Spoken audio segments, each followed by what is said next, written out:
Bangladesh deposed Prime Minister Sheikh Hasina has been sentenced to death for crimes against humanity during July uprising last year.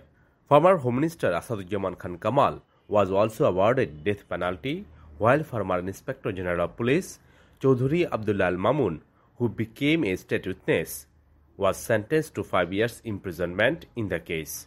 The court also ordered it to confiscate the properties of Hasina and Asaduzzaman in favor of the state. The International Crimes Tribunal in the capital Dhaka handed down the sentence on Monday. The United Nations Rights Office, which determined in a report in February that Bangladesh's former government was behind systematic attacks and killing of protesters that possibly amounted to crimes against humanity, welcomed that verdict had been reached.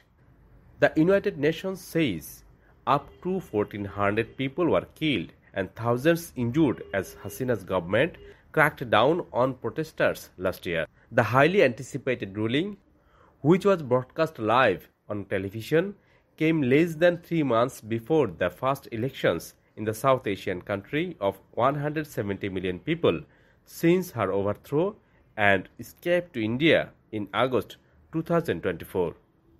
People in the packed courtroom, including families of victims, cheered and clapped, and some in the crowds outside sank to their knees and offered up prayers after the verdict. In a statement after her conviction, Hasina said the charges were unjustified, arguing that she and Mr. Asaduzzaman Khan Kamal acted in good faith and were trying to minimize the loss of life.